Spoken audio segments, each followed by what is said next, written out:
Mortgage rates are going up. So what does that mean for your rental investing? That's today's video. Let's dive in.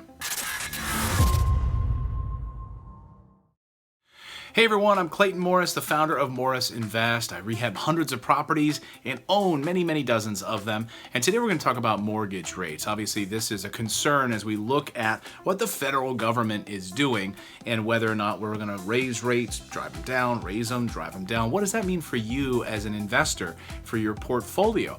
Well, recently we saw that the Federal Reserve decided to raise rates. We knew that this was coming. Now, traditionally, you'd want to keep rates low. The idea is if we keep rates low, and they are historically low, right? And we were talking in the mid threes. Now the rate for a 30-year mortgage has gone up to about 4, and it may go a little bit higher. But historically, this is the lowest it's been, I think, ever, right? This low. And the idea behind it is that when you have rates that low, people can buy houses. That's great, they can buy houses. But it also means that people are back to work. Construction, laborers, roofers, contractors, and then they need to build homes. So construction workers work and fuel the economy, and home builders are building. There's just a bit of a problem right now, and that is that people haven't been, that home builders have been slowing down a little bit. And also we're raising the rates now. So those are the couple of things that we're seeing. So rates have gone up, 30-year mortgage around 4%. Again, that's still ridiculously low compared to historical averages. Average it used to be around 7.5%. That was kind of a normal average interest rate. I remember my parents talking about the late 70s and 80s when you had interest rates upwards of 18 and 20%. Imagine that, right? 18 to 20% an interest rate for buying a 30-year mortgage on your house. That's what my parents dealt with years ago. And of course, they would refinance. Well, what does this mean to you as a rental investor?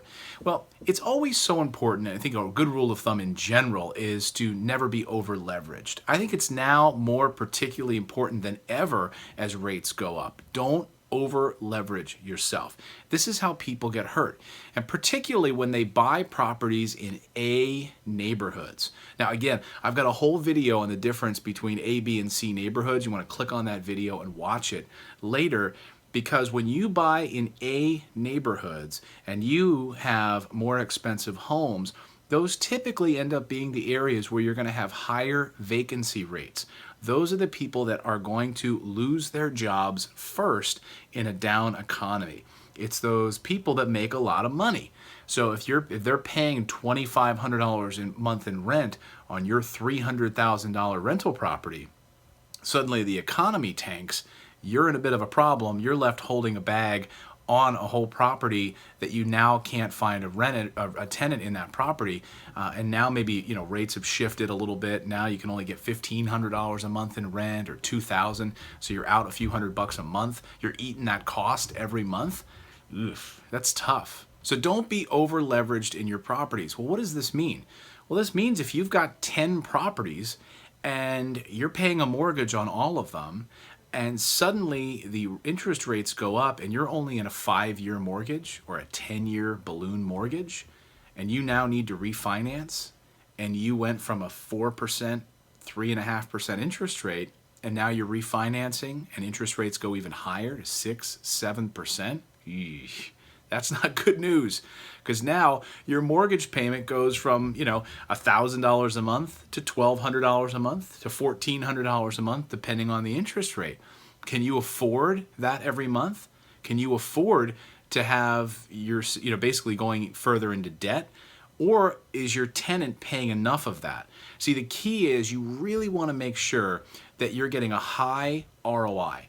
So the bottom line is how to protect yourself with higher interest rates is to make sure that your return on investment is sound, is high.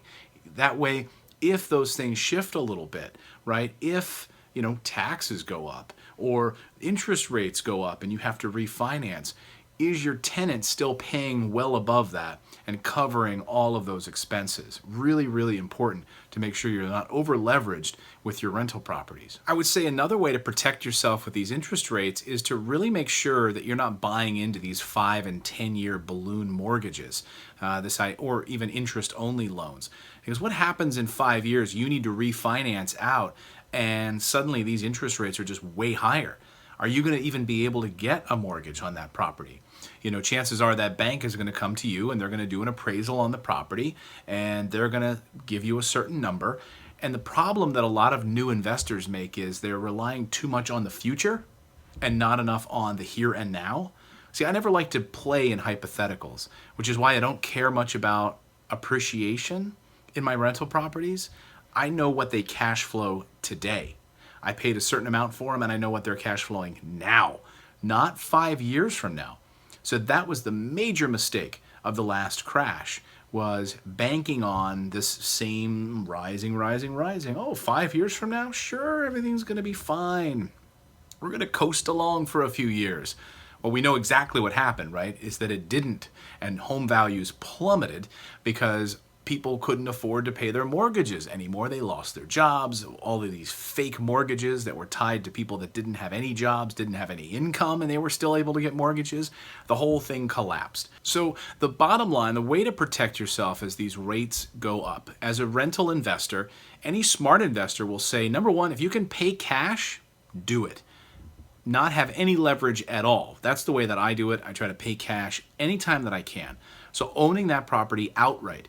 So if something goes fishy in the economy for a little while, you might have a vacancy for a month or two. You're not sitting there having to pay that mortgage on top of that house being vacant. So number one, pay cash if you can. Number two, you could simply buy cheaper properties.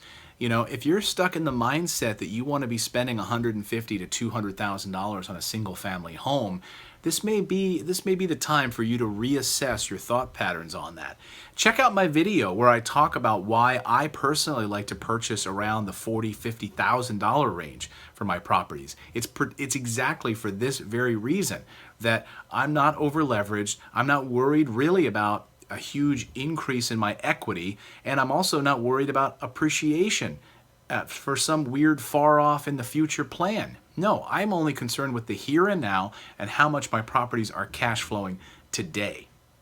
You could also partner up with private lenders as another way of protecting yourself against these interest rates. There's so much private money out there in this world. I've got a whole playlist, a whole series on how to find private money. I walk you through step by step how to put together your term sheet, how to talk to private lenders, how to find private money. Look, there's millions, billions of dollars in private money out there just waiting to be used by an investor like you who wants to buy real estate. So those are some ways to protect ourselves against this rising interest rate. I think the bottom line, the number one thing, is just do not over leverage yourself. We do not want a repeat of 2007, 2008, and 2009. Cash is always king, and cash flow. Thanks so much, everyone. I'd love to hear your comments in the thread below. You can lay them out. I'd love to respond to you. You can also click on some other playlists like I mentioned here. I talked about the private money playlist. I'll put that right here. You can click on that and watch that. Also, please subscribe to my channel. We publish videos multiple times a week, and I love all of your feedback. The whole goal of this channel is for you to go out there, to take action, and to become a real estate investor. We'll see you next time, everyone.